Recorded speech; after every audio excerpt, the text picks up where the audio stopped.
Next time you meet me in Gate City. Oh, Cody Pope. I know Cody Pope. Our friend is Cody, and we not having a good day. Smack dab in the middle of all that. That was beautifully said. And I love that you said when you have a microphone in your hand. And we were able to do it. It's about just showing up.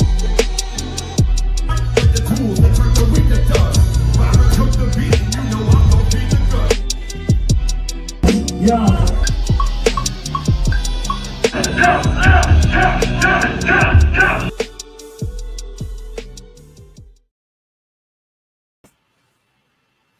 Yo, what's up, everybody? Thank you all for tuning in to another episode of Cody Central. Welcome back, welcome home, or welcome for the first time. If it's your first time, every night here is a little bit unique and a little bit different to the week before it, but we're going to have ourselves a wild night as always. Thank you for sharing your time with us, and let's lock in. First things first, drop a comment. Let us know what city and state you're watching from, and shout out to everybody that's here early. Appreciate you guys being here. Real quick, off the top of the show as well, while you guys are letting us know where you're tuning in from, I want to send a huge thank you to my friend Angie from Photography by Ann Rova, who sponsored this episode today. So I'm going to show you guys a little clip all about Photography by Ann Rova. Check this out real quick.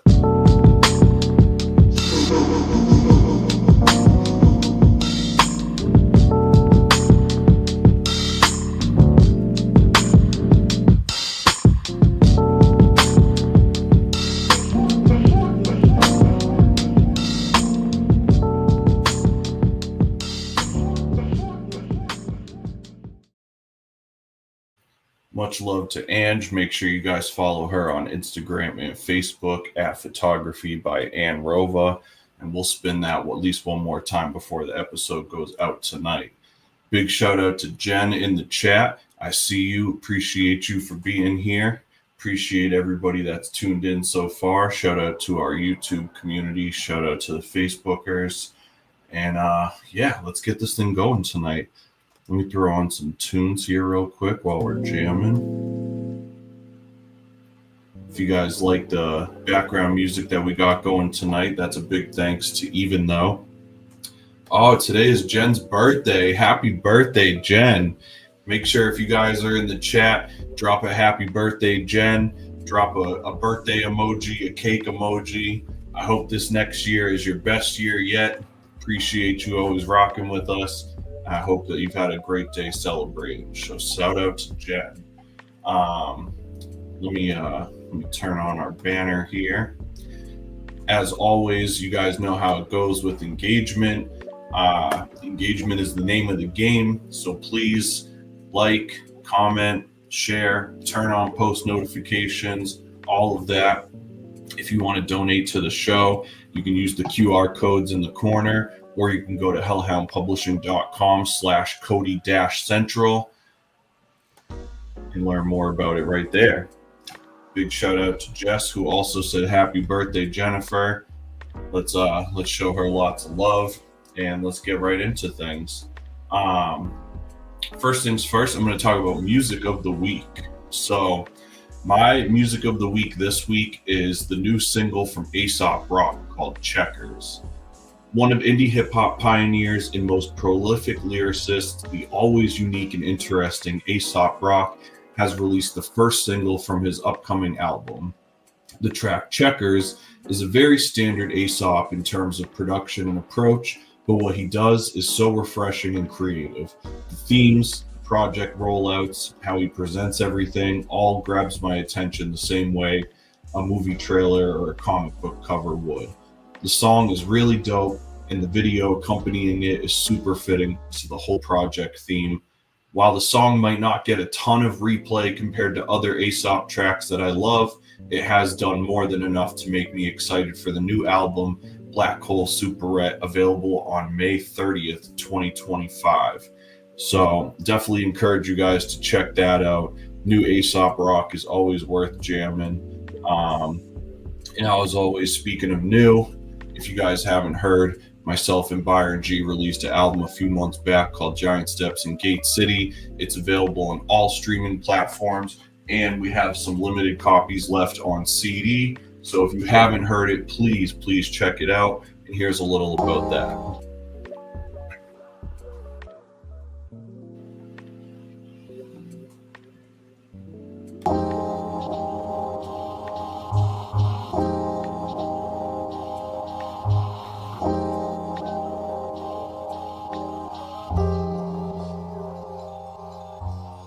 My lace is tight enough for...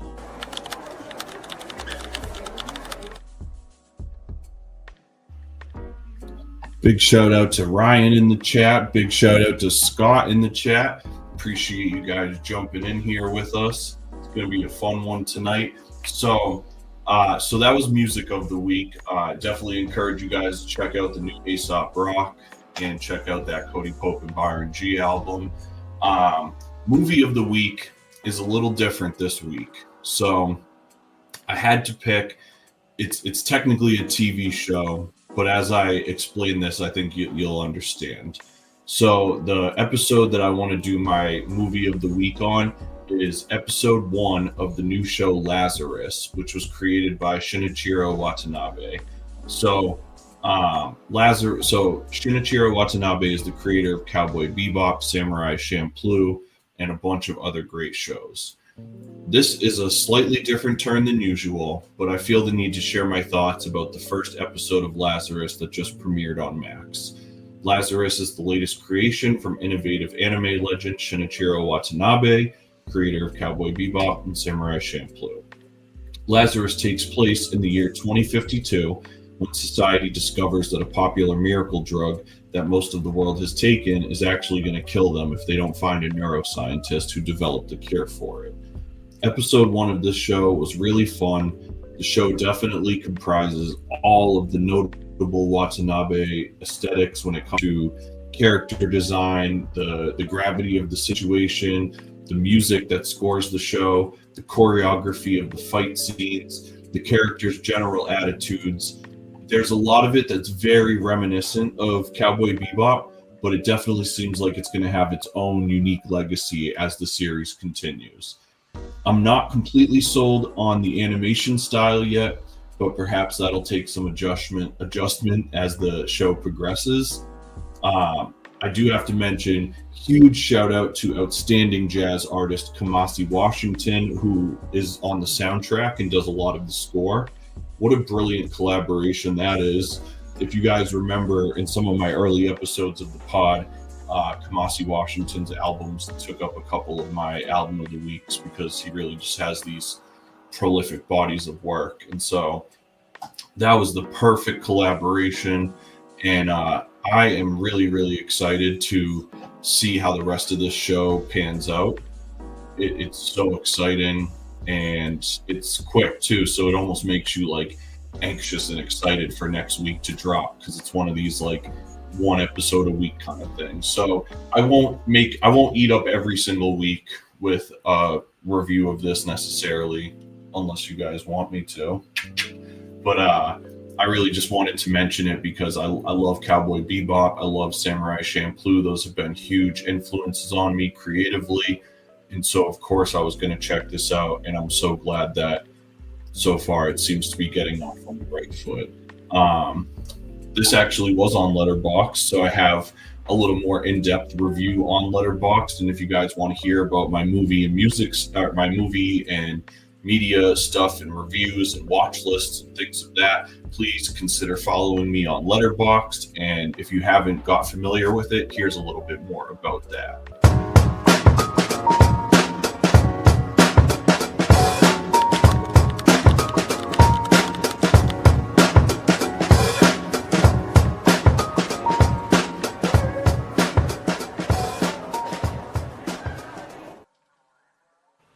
So yeah, you guys will have to let me know if any of you guys have seen that. I know Ryan, I see you in the chat. I'm wondering if you've seen that. I know there's a few of you guys that are out here. Shout out to everybody that's jumping in though. Let me run through some event listings now real quick before we get into things.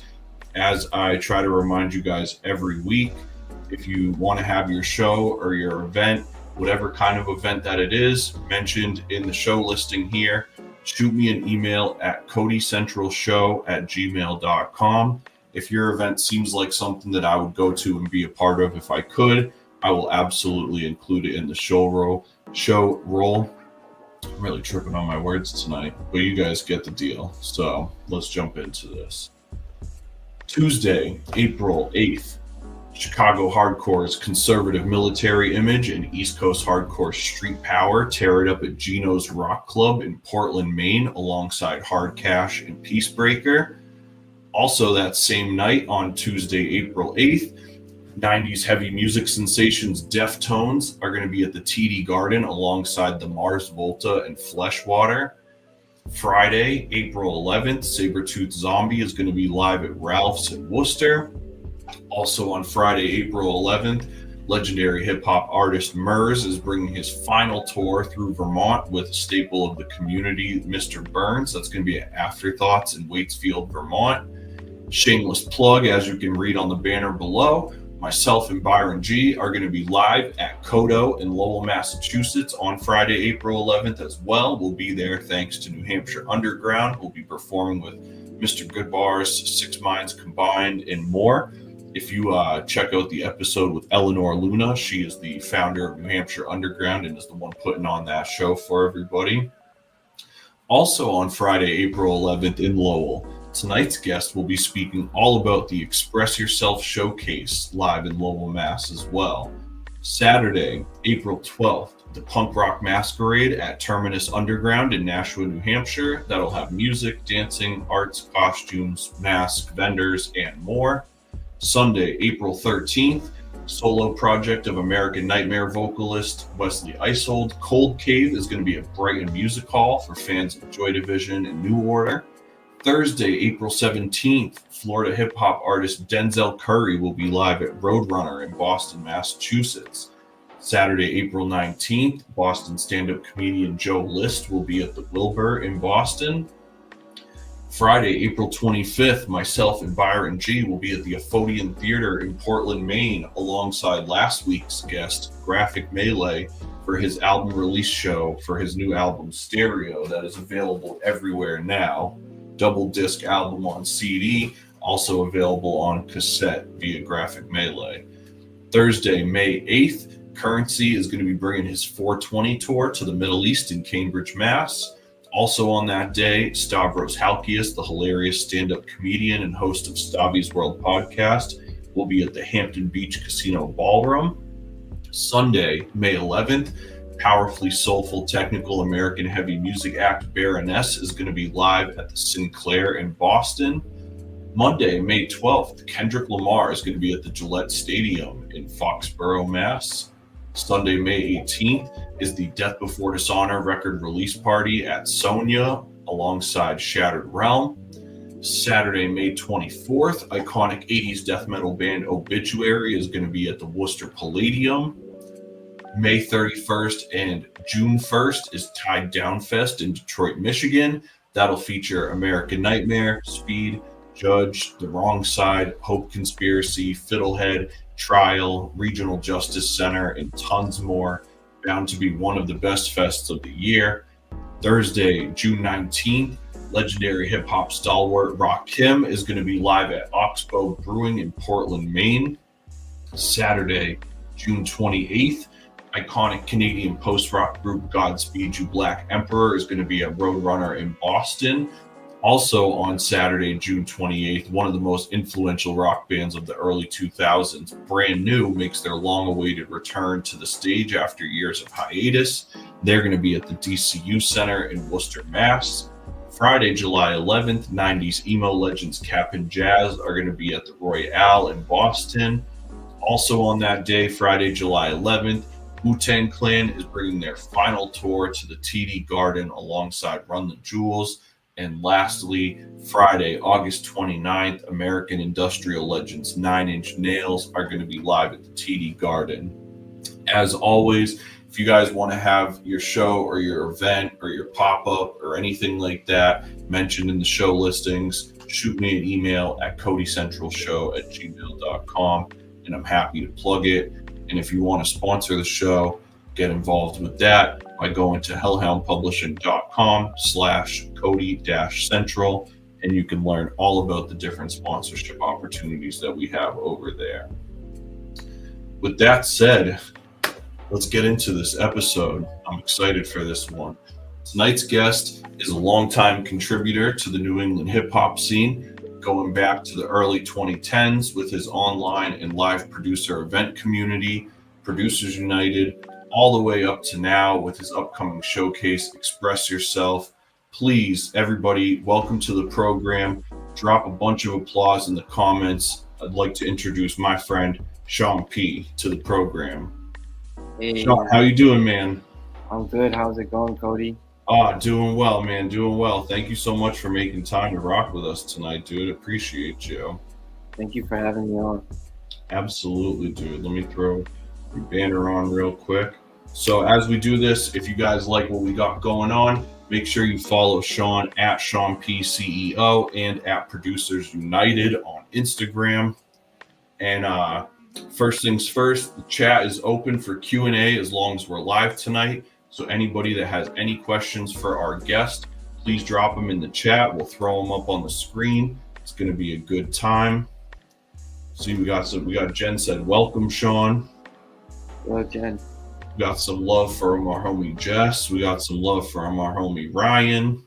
We got a good crew in the building tonight. So it's going to be fun. Make sure you guys get your questions ready and let's rock and roll. All right. I always like to get like a kind of like a quick glimpse of people's introduction to their craft. So in your case, like the realm of music, producing, whatever kind of like came first. Where were you in life? Both like what age were you and like where were you living and stuff? And what was that moment that really kind of made you take the first risk into doing something creatively? And what was that for you? Yeah, so it was, well, for Producers United, it was in 2011, and I wanted to get involved and start maybe like I tried to make a few songs myself, and then I wanted to maybe go behind the scenes, like as a producer. I thought maybe that would fit more.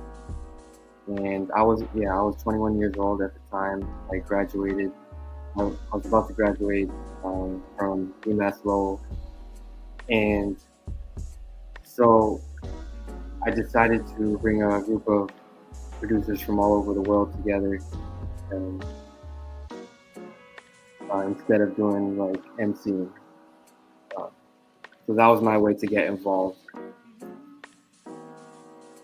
That's dope. That's good. So that kind of led into my next question. So I was going to ask, like, what was the inspiration behind Producers United? But my follow-up to that is, when you did put Producers United together, did you expect it to evolve into something as vast as it has over the years? Because it's kind of taken on a bunch of different shapes, you know, to support the community. Was that something that you kind of knew from the jump, or that just kind of happened and you went with it? Yeah, I think it kind of happened because I was more focused online and on SoundCloud. I was helping music producers, and I managed a music producer named J1K. So we would connect with music artists around the globe and try to make music together. So that was really fun. And then I think organically I got involved with the local music community. Actually, Producers United, before that, I tried to make a Facebook group called Rappers United. Damn, I never knew that. Yeah, and it didn't work out because people were just like posting their own songs, promoting their own songs. And so, like Ninth Wonder said, producing is more of a brotherhood. So people were like sharing tips. And so it started off as like we would meet online on Google Hangouts. We would share tips. And then I just met a lot of cool people like yourself, Michael Wing, the Mind Spray community. And yeah, so that was a special time for sure. Dude, so when you look back at the early years of Producers United, and you kind of go back to the early years of like your online presence and stuff, a lot of what you were doing was like a mix of like motivational stuff, like what you were just talking about, like sharing quotes from people that kind of like influence the community, and there was like some kind of brief captures of your life. But there's a lot of support for rec shop movement in there as well. And then after the rec shop stuff, you start seeing more of the Pro U branding appear. Was rec shop like a big driving force behind you doing Pro U, or did those two things just kind of align at the same time? Yeah, actually, I think it aligned at the same time. Now that you remind me, rec shop was my introduction into the local scene.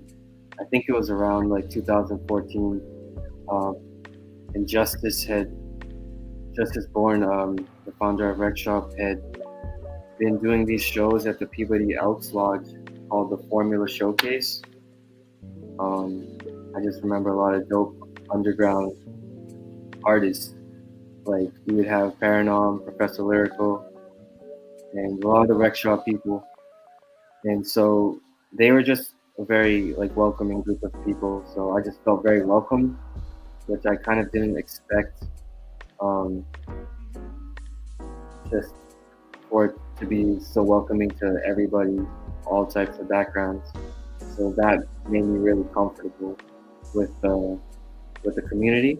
And then I also met like John Glass and like the Glass House group, who were also very welcoming. And like, I was a publicist for Token and J1K. So yeah.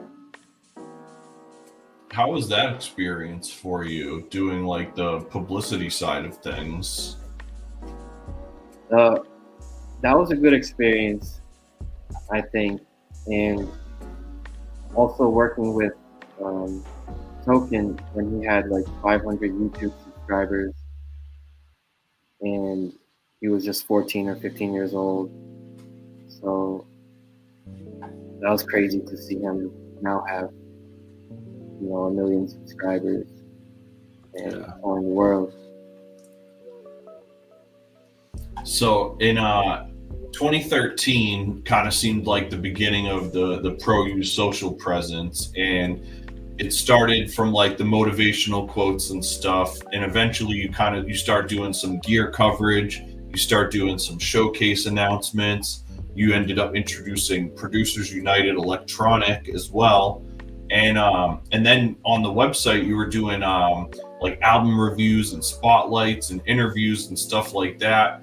Were you and the team trying new things to see what would work best, or was it always a part of the plan to have such a wide array of engagement? Yeah, I think it was just experimenting with different things, and also the interviews were a way to get connected with new artists and connect different people together. So, and then we had some electronic artists on SoundCloud, so they like spun off with a little like electronic label, and I guess that was just organic, and whatever happened, we're open to different things. Like we have Sam Killsdonk of Pro U. He's from Lowell as well, and he had a radio. He wanted to do a radio show, so he would play like local music and just comment, and we would upload that to SoundCloud. So you mentioned J1K, and I was gonna say the next thing that seems to take precedence on the Pro U journey was when J1K came in the picture, and a lot of his remixes and the song placements on SoundCloud. So I wanted to ask you, how did J1K impact the direction that you were going with Pro U, and how did that impact the brand overall and the rest of the artists that were affiliated with you at the time too? Yeah, I was managing J1K, and I just fell in love with his beats. So, back in the day, I instantly wanted to help him make like a beat store and to see who we could work with and just try to go the distance. And so we were able to get a lot of different placements. And for example, we worked with Mr. Fritz, and we got like on the radio at 94.5. So that was a very, like, we had a lot of spotlight on those artists, and I wanted to give as much spotlight as we can to other artists as well on the group. But they seemed to be a few that were getting a lot of recognition. So we kind of ran with that, and then hopefully we can use that recognition to push the other artists as well. Or thinking it's not so active anymore. Maybe it was from 2013 to 2017, but a bunch of us still stay in contact. We have Dreams Are Here. He used to go by the Trump, and he talks a lot about like how to help producers get music placements with their beats, and he's gotten on like famous commercials, worked with Ferrari, and so I really like that aspect of if we can share tips and stuff like that. Dude, I like that you said that, because one of the questions I had, of jumping a little bit here, so excuse me, but one of the things that I distinctly remember that I really admired you for coordinating was your seminar series called Dreampreneurs. I believe it was at like a Elks Lodge kind of place in Cambridge, or was it the Democracy Center? Is that what it was? I couldn't remember that before, but the Democracy Center in Cambridge. And you'd basically, for anybody that didn't get to experience it, you'd have like an invited speaker like once a month, and it would be like some sort of industry professional that would provide like insight and guidance as to how to further your career in that field. What was the moment that inspired you to want to put something like this together for the first time? Yeah, thank you. Actually, that was something too that I love combining things. So Justice helped me get the space, and then so we would have Dreampreneurs, and then afterward we would have the Freedom Cipher. So I like the fact that we can have like an inspirational workshop, and then later enjoy some hip hop together. But I just really like the idea of, I was obsessed with like self-development, so I like, especially reading about it. I would always read about it. So I'll be obsessed with the idea of everyone just helping each other and just learning from somebody from being interviewed. But the original idea, I was actually on a retreat in Malaysia, and it was really inspiring. They had meditation teachers.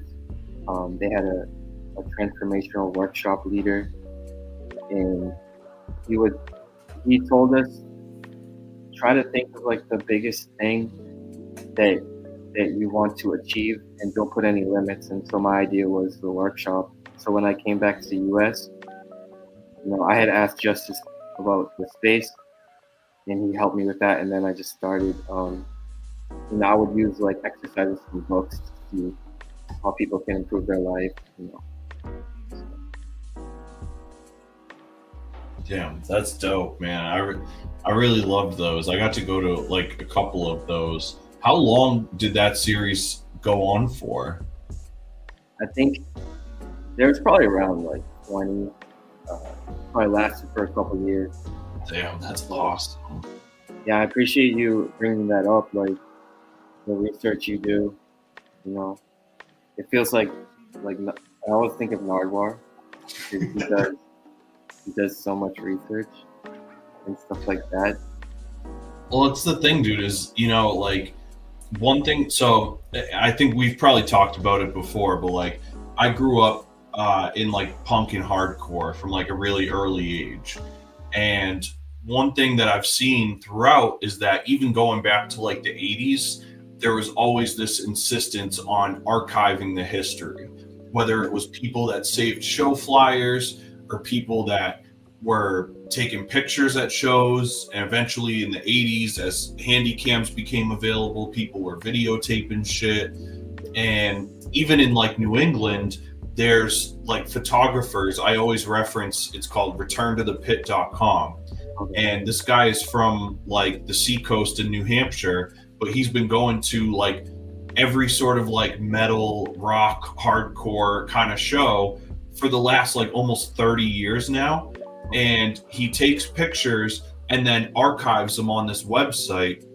So when you go on this website, you could go by like year, by venue, by band name. There's all these different breakdowns, and you could click a band and see like photos from every time they came to New England or something like that. Like just wild stuff. And with hip hop, there isn't a lot of that. You know, there isn't too much like there's not a lot of YouTube channels that documented Mind Spray or that documented Rec Shop or that documented Misery Loves Company or that documented, you know, even the stuff like Fly Rock Records before my time and like shit like that. Like there's just no, you just have to talk to people that were there. And so with doing like a show like this, the least I could do is kind of use this to archive some of those memories, even if we don't have the actual video or the photos or whatever. It's like we can at least put those stories on recording and have them there to set ablaze in the next group of people that listen to this shit. I love that. And that reminds me also of like, that's why I have a lot of respect for Dart Adams, like a hip hop historian of Boston. And, Rob Albert seems to do that for Lowell. Or yeah, dude, Rob was awesome for a long, like I think he's on to other things now, but like Rob was one of those people that like anytime I had a show within his proximity, he showed up, and he was like one of the most like loyal fucking supporters of the movement for sure. Yeah, but there's like but there's nowhere to go and like see those photos. He would like give them to artists, and artists would like post them.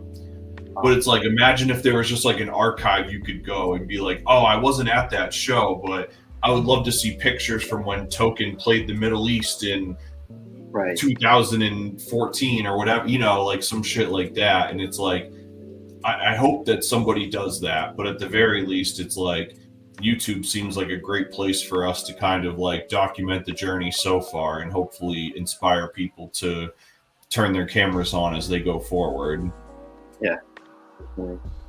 Interviews are very powerful. I was very I don't know how to say it, but like I really just thought that like my whole rap career was like, I'm gonna have my fucking laptop in my backpack and I'm gonna go play shows every night and I'm gonna rap to the crowd and sell my merch and like move on. I was never like, I didn't want to do music videos, I didn't want to like do social media, I didn't want to do any of that kind of shit. And as like the pandemic hit, I realized how much of a detriment to myself that I was by not adapting to this shit sooner. And I think that that's what a lot of us as artists go through, where it's like it doesn't feel like pure to like always be it feels vain to be recording yourself all the time or to constantly be like putting out videos and pictures of yourself. But this is the age that we're in, where it's like we all sit around and watch YouTube videos of what other people do. And so it's like if we're doing something impactful, we should be documenting that and putting it out there for people. So I'm just trying to learn how to get better at that as time continues. Yeah, that reminds me also, like TikTok was very popular, so I would beat myself up over not getting on TikTok, and then I'd be like, oh, it's the second year I've been thinking about that. Now it's too late. But then Yeah. 4 years passed by, so you should have just jumped on. So yeah.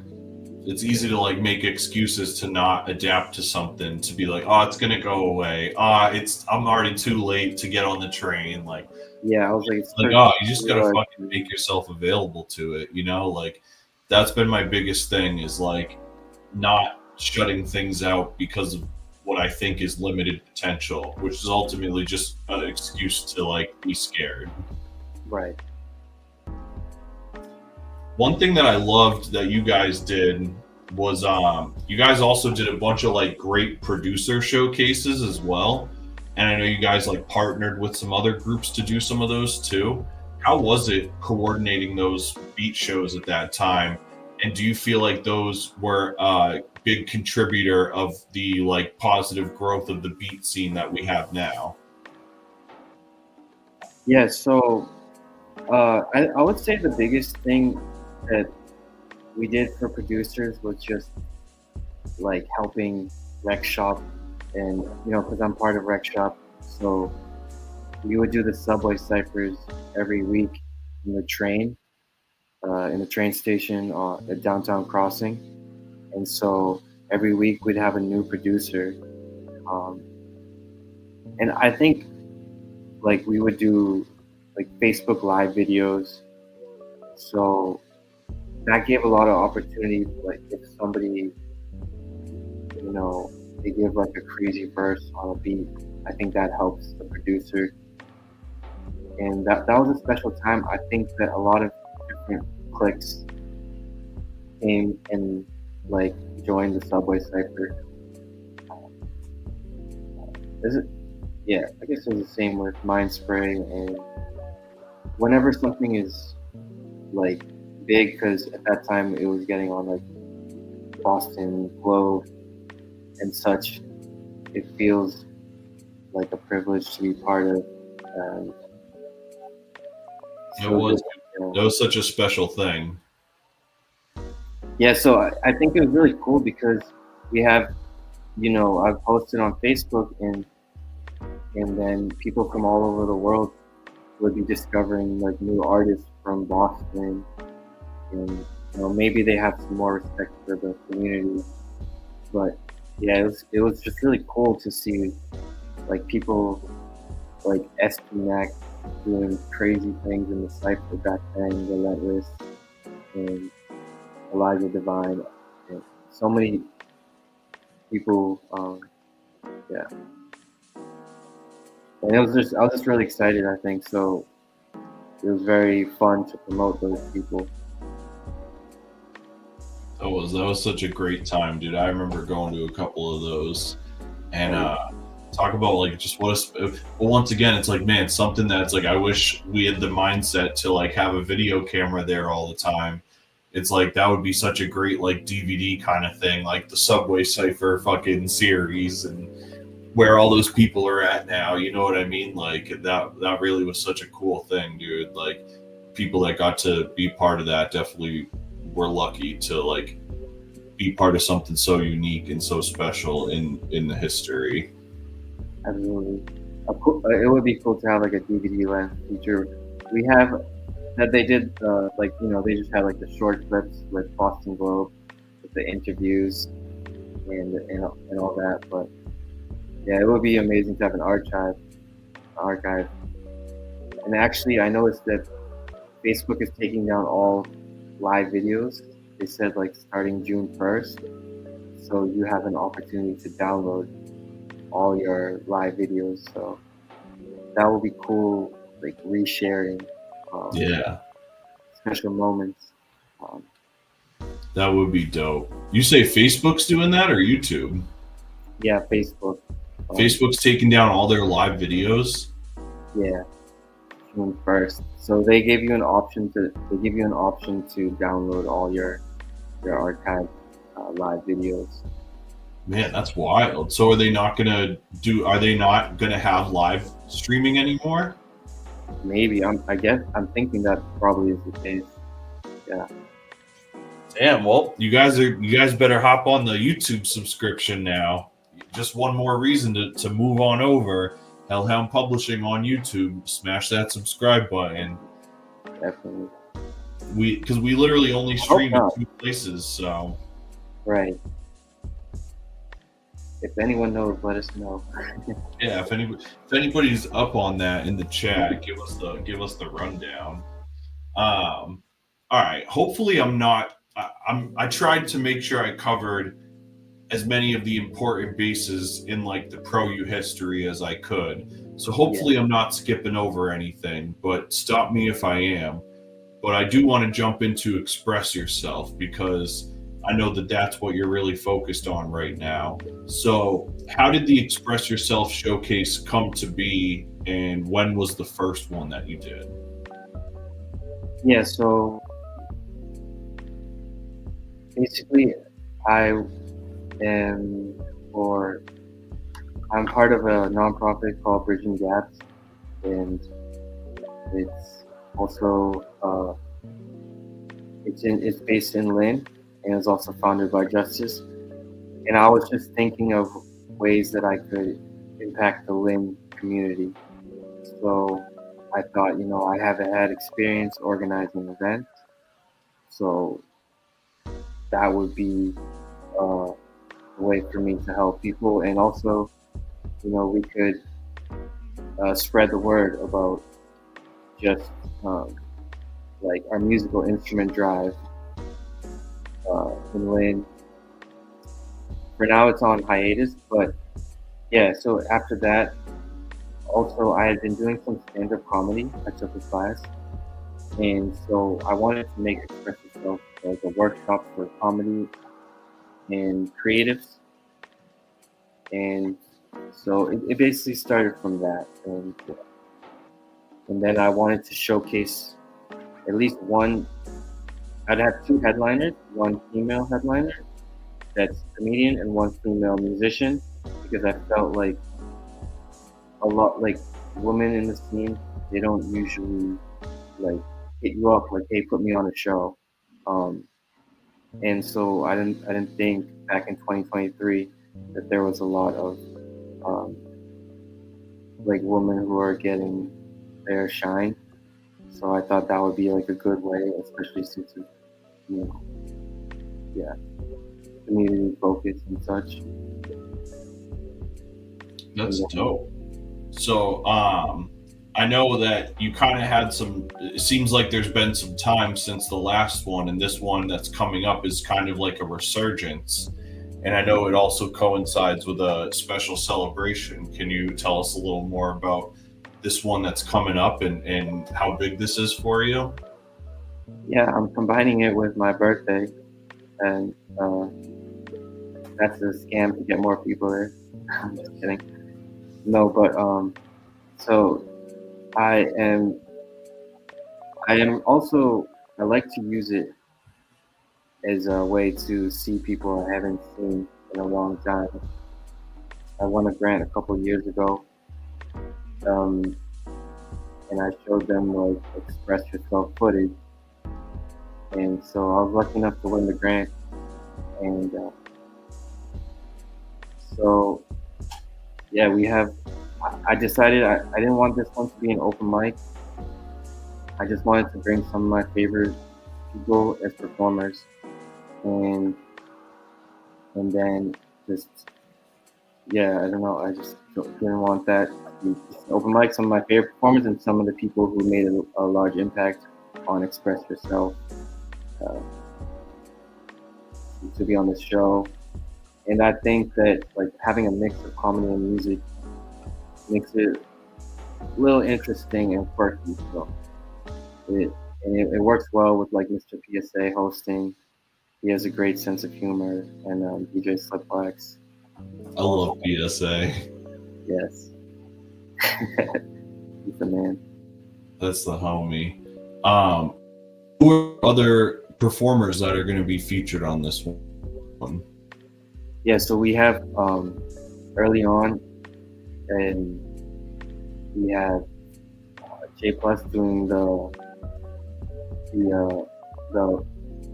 beat showcase as well as the open cipher. So any MCs can come to the cipher and check it out. He's been making some really nice beats, and then we have there he is.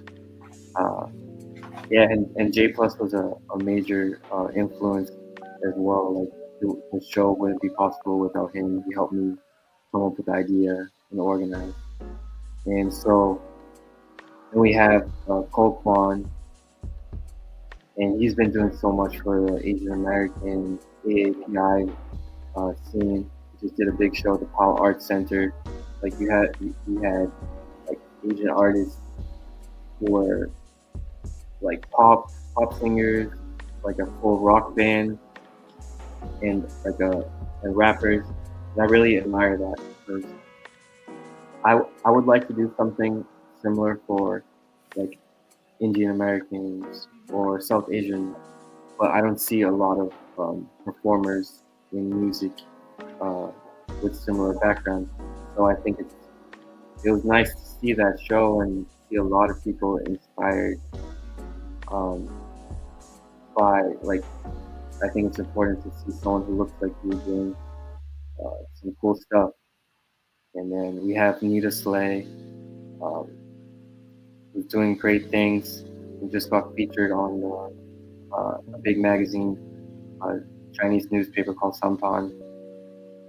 And Just Joe from Bridgeside Cypher. And we have Ghost of the Machine, Death Over Simplicity. And Death Over Simplicity is doing a dope show also. It's going to be like 4 generations of artists on April 13th, called Cypher Through the Ages. I think Elijah Divine and Ghost of the Machine will definitely be on there. So yeah, I love that concept. They're killing it in Worcester hip hop. And then we have Dorothy Whitfield. She's a comedian, and she's really good, I think, at just riffing. And she has her own show too, Laugh at You. It's called it. U Boston, and then Rael as well. She's an amazing soulful singer. So has a lot of nice people. Sure. Man, that's a stacked lineup. Yes, I know you're performing that day as well in Lowell, so I thought that was cool. Yeah, I'm hoping, like, 'cause there's only 3 acts on our show, so I'm hoping hope maybe our show will start a little earlier, and then we'll all just mob over to your show right after. Yeah, that would be cool. I know we got some homies coming out of town to come and see our show, so if there's another show to go to right after, that's just like an even better night. So I'm hoping we can make it happen for sure. I know it would be cool if it lined up like directly, of course. Like, you know. Yeah. What's the details for your show? What's the location? What time is it at? What's all that good stuff for the people? Yeah, logistically, it's at Thirsty First Tavern in Lowell, downtown Lowell, at 7:30 p.m. The tickets are free. You can reserve them on Eventbrite. You can do it on our Instagram or at Xpress Yourself Open Mic on Instagram. And yeah, I know. It starts at 7:30. We have some comedy openers, and then the cipher, and then performances. Maybe at the end of the night, a little dance party, throwback, 90s, maybe a 90s dance party. That sounds like a good time. I'm with the shits. So, I love that. So one thing I always like kind of ask people as we get towards the end of our chat is first of all, what long-term goals do you have, whether for you personally or Pro You or Express Yourself or anything? Do you have any sort of like long-term plan that you're in the midst of chiseling through right now? Well, so I'm always changing, I guess, with the plans. One thing I had jotted down is that I like to just follow like the energy, because I don't want to also do any shows that I'm not excited about and where there's not a good energy. So I think also the next thing I want to do is an album release party. It's gonna be I can't disclose who it is, but so I think I want to do that, or maybe like an outdoor cipher. But as far as the long-term plan, I think that, I just want to work on health a lot. Health, we talked about it's even a nice challenge to come on this show, and it's a little bit outside my comfort zone. So I just want to keep building confidence. Like I used to do a thing called Toastmasters, where you work on your public speaking skills. So I suppose things like that. That's dope, man. But I appreciate that. I appreciate you stepping out of your comfort zone to come and share your story on here with us. It's a cool thing, because I know I reached out to you because you had the show coming up. So I was like, oh, alley-oop marketing wise, but it's cool that we really got to like build upon some shit too. Yeah. Can I ask what your plans with your podcast for the future? We're trying to make it, yes. Yeah, so I've really enjoyed doing the podcast, so I definitely want to continue to kind of grow the show. One thing that I've been working on is trying to upgrade the studio a bit. So that's kind of why we've been starting to do like sponsors for the episodes and stuff, because I want to start being like, when I started doing the show, I almost did it exclusively remote because it was just easier. From like all I have to do is just worry about this little setup in front of me here, and I can run a whole show really well. But people want to come to our studio because I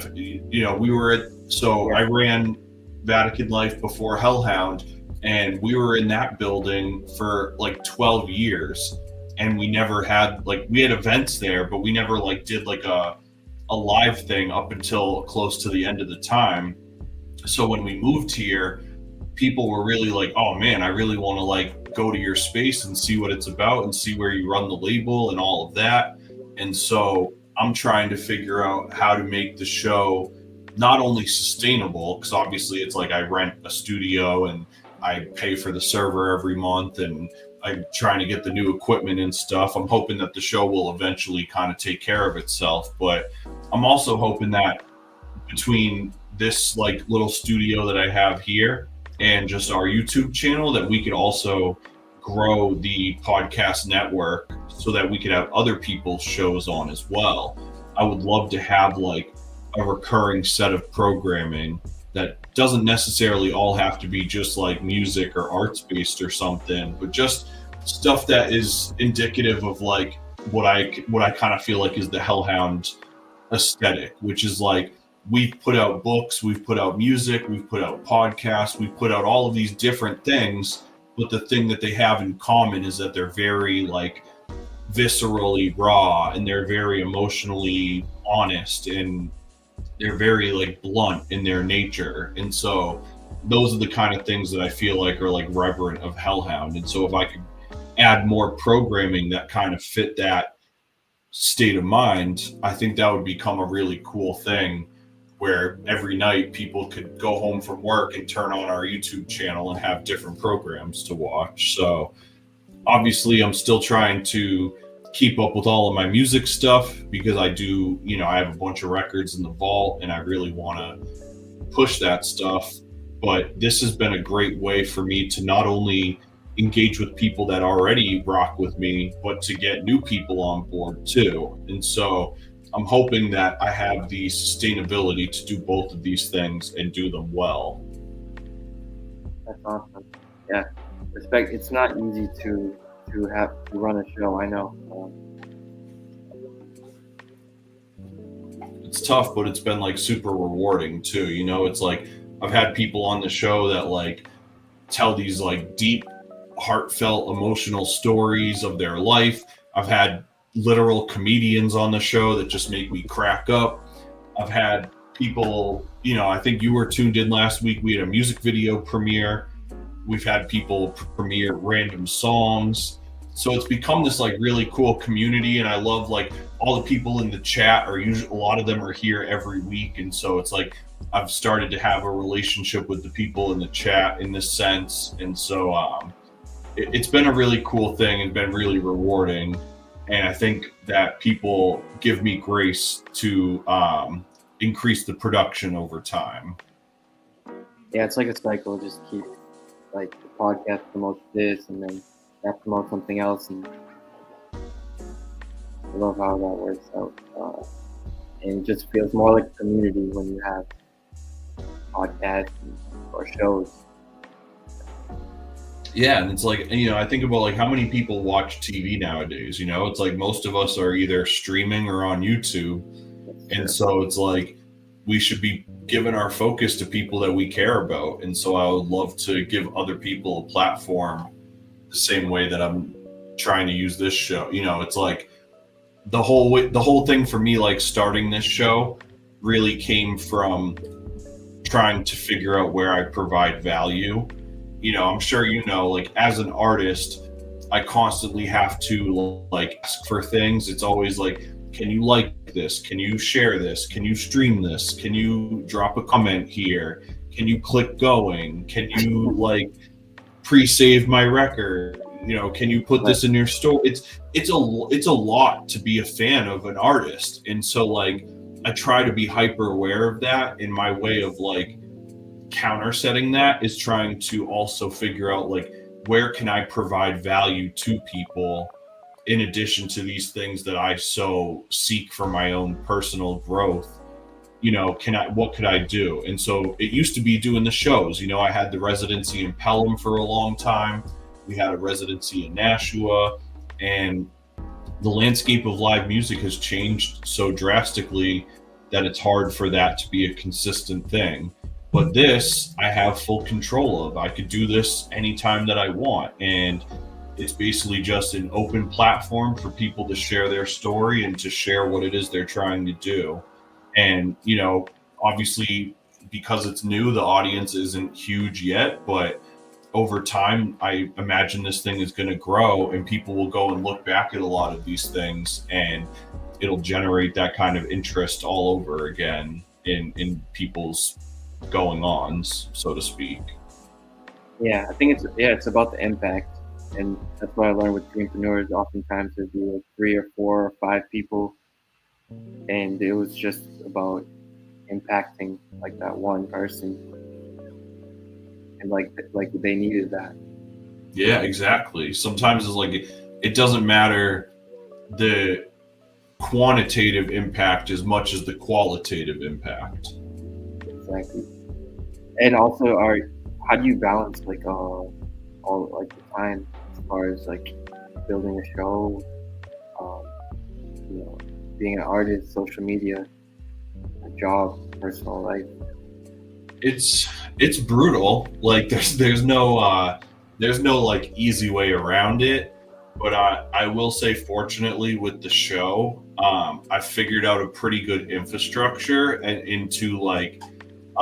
So I'm sure you've seen me keep looking this way, and it's because I have a monitor right over here where I write up show notes for every episode. And so I will like everything that I do before I bring the guest in, all the questions, all of the little production cues, like turn on this banner, turn on the background music, play the sponsor thing. I basically write all of that into the show as like my like outline. And so it's become kind of like a dummy thing where the most important thing that I do is the research on my guest. And so that does take time, but I typically have like 1 or 2 days off in a week. And so those days will usually line up around the show. So it's like once I get to my days off, that's when I'll do my research, plug it into my show template, make sure that all my production things are set up, and then that's good to go. And so I try to keep all of that as organized as I can, so that I kind of have like a pattern of like, okay, Monday is the podcast, Tuesday is like start clipping out the podcast and doing the shorts and stuff like that. But then Wednesday, Thursday, Friday, everything else, my time is for either like my stuff or Hellhound, like the record label at large. And luckily things with the label have slowed down. Like we're still active, but we just don't have as many artists as we once did. And so it kind of just doubles as like figuring out what I'm going to do for myself as an artist finally. It was when we had so many artists on the label, it was my responsibility to prioritize everybody accordingly. And so there were times where I had to take a back seat to what other people were doing. And so now I'm kind of in this unique position for the first time in a long time where it's like I'm the only one in the driver's seat and I just need to like floor it while I have all the juice. And so I'm hoping this year I can really like turn things around by just like putting out more music than I have in a long time, putting out more coinciding visual content with that stuff, and just building up this podcast network and using the podcast to show people those other sides of the things that I'm interested in, the things that inspire me musically. That's been a big reason for doing the show, is like the things that I write about are inspired by life. And those are often not just like other rap things, it's the things that people do, or books or movies or experiences that people have or whatever. And so the show not only serves other people in sharing their story, but it's always some piece of inspiration or motivation to me to add to what I'm doing creatively. Definitely. Yeah, I think it's also smart that you are breaking down. I see that you broke everything down by each day. When I did interviews for ProU, it was a really nice way to get ideas from others, collaborate, build friendship. One thing that I've been asking everybody is what is one piece of advice that you want people to remember you by? What do you mean? So like, what's a piece of advice that you would offer people that you feel best correlates to you as a person? I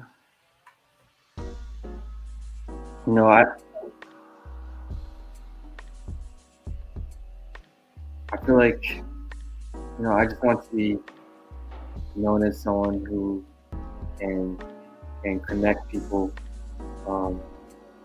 And it's very important to be able to connect people together and introduce people and create spaces. I think is really good, and just to make sure that you are trying to think positively. Our platforms and whatnot, they don't have to be huge. I suppose it's just best to just jump in you know, even when you're scared, um, like in careers, it's always, I think, a tricky situation when you're trying to move to the next level or get paid more, but you just do it. So I guess, you know, just jumping in and connecting people. I love that. I think that's super important. I always tell people it's like if you want to succeed at things, you have to be willing to take risks. If you're not willing to step outside your comfort zone, you can't expect your situation to change at all. So I mean, I totally feel you on that, man. Um, Yeah, I dude, know you touched on those themes on your album, which I respect as well. Meet Me in Gate City. Yeah.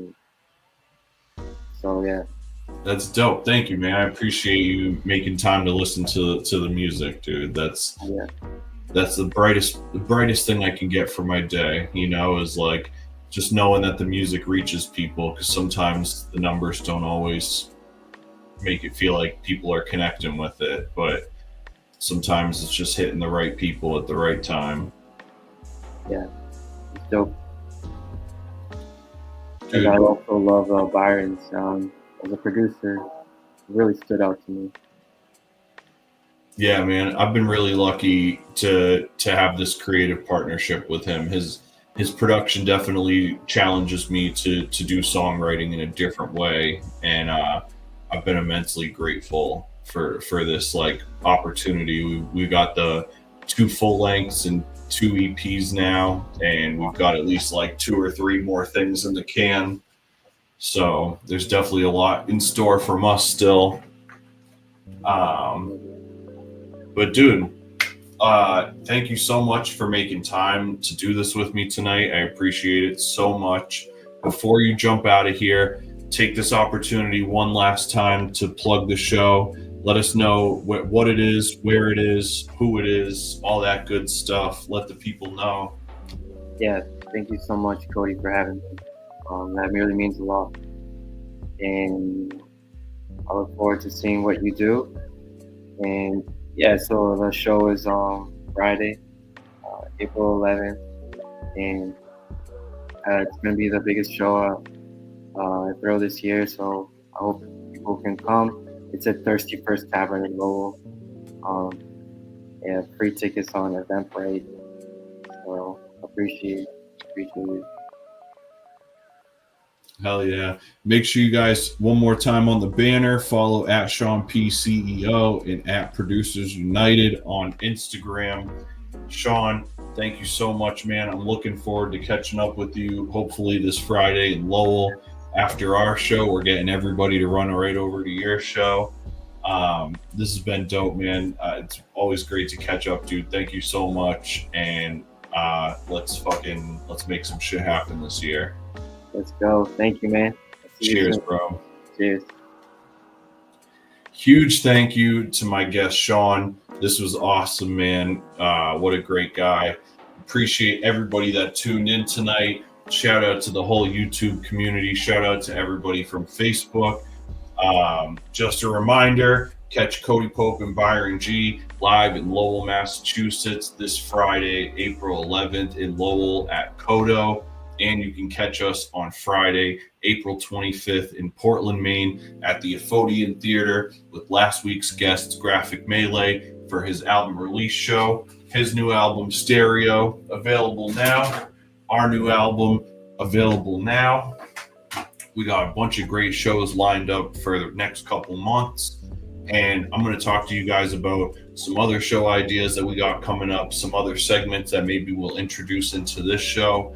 I really want to get your guys' feedback on how we can make this the most fun experience. What could we do to just keep you guys engaged and to get more people involved in this thing? So let us know your ideas. Hopefully you guys consider sponsoring the show. Send your donations to hellhoundpublishing.com/Cody-Central. Also hit us on the email if you want something plugged.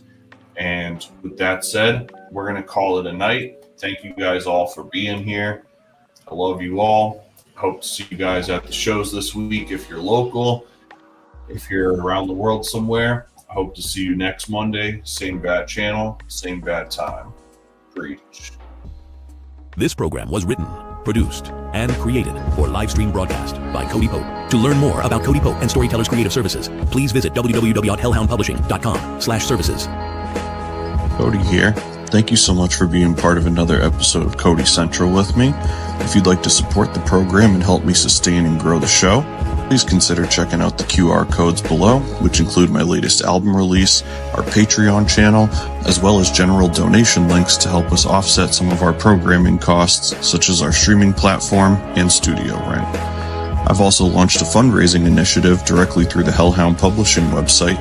For any of the increments shown, you can promote your event, service, album, product, merchandise, podcast, business, or whatever it is you have, in addition to a number of other benefits. Check out the website for more details and an easy way to contribute to the cause.